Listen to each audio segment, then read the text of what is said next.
Imagine pouring your soul into a home for nearly 4 decades, only to have it ripped away because someone else's spoiled daughter wanted it for herself. But here's the twist. When the daughter finally got the house, it wasn't the magical fairy tale she dreamed of. Instead, she walked into a soulless, lifeless shell. And that, my friends, is where karma struck hardest.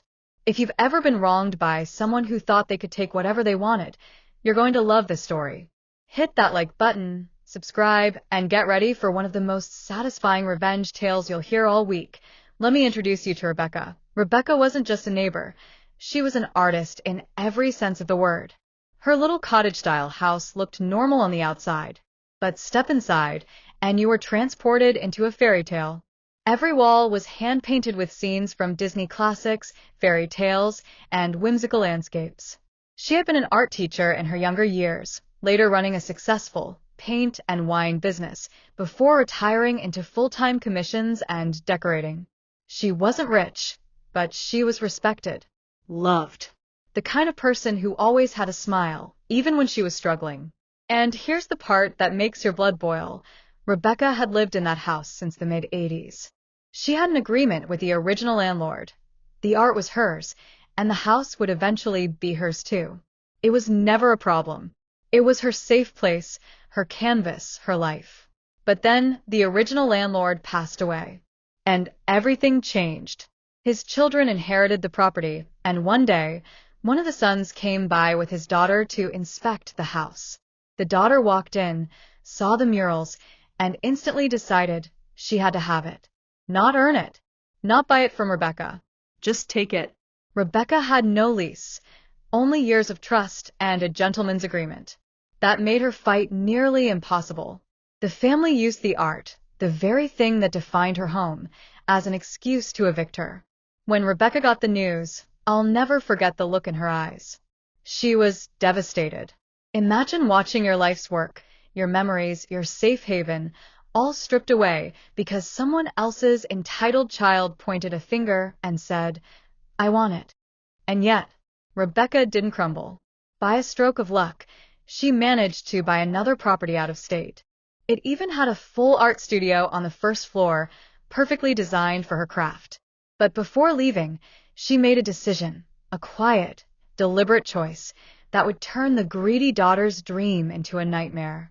See, Rebecca could have left the house as it was, a magical fairy tale palace. But why gift the thieves her soul's work? Why let them enjoy what they stole? So instead, with the help of some friends, she stripped that house of everything that made it special.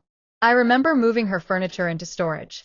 My buddy even offered her his guest house free of charge, as long as she painted a mural in his living room. She agreed. That's the kind of woman she was, always giving, even while losing everything. But then came the transformation. Week 1. We sanded every wall. The vibrant murals vanished, replaced with blotchy streaks of color, like ghosts of what once was. Week 2. My friend brought out his brand new paint sprayer, a monster of a tool. He masked off every surface and coated the entire house in thick layers of primer. White. Empty. Sterile. And then the Rebecca standards. That's what we called it, because it's the exact opposite of Rebecca's soul. Flipper colors. White semi-gloss walls, depressing gray trim, cabinets sprayed into lifeless shades. It looked dead, like a hospital room nobody cared about. Walking in after the paint dried was surreal.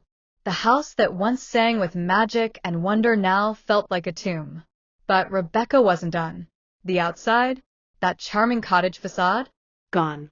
My landscaper friend ripped out the bushes, stripped off the cottage face, dumped gravel and sand, and left a random boulder for decoration. From fairy tale dream to bland desert wasteland. It was perfect. Fast forward a couple weeks. I'm visiting another old neighbor when I glance at Rebecca's former house. Still empty. The daughter had moved a few U-Hauls in, but according to the neighbors, nothing was unloaded. And that's when it hit me. She walked into that house expecting a magical storybook dream. Instead, she got the ugliest, most lifeless box you could imagine. Her prize? A hollow shell. Her greed? Rewarded with emptiness. That's the thing about taking what doesn't belong to you. You might just get exactly what you asked for. And nothing you wanted. Rebecca's revenge wasn't loud. It wasn't explosive. It was subtle, elegant. She didn't scream. She didn't fight in court. She didn't throw punches or break laws. She simply took her art, her soul, out of that house. And without her touch, without her love, it became worthless. The landlord's daughter thought she was inheriting a fairy tale. Instead, she bought a coffin for her own greed. And the best part? Rebecca moved on, thriving in her new home, painting bigger and brighter than ever before. Meanwhile, that stolen house? Empty. Forgotten. A monument to the emptiness of entitlement. Sometimes the sweetest revenge isn't destroying your enemy, it's letting them destroy themselves. Rebecca didn't need to curse them. She didn't need to lift a finger. She just took her magic with her, and what was left was nothing.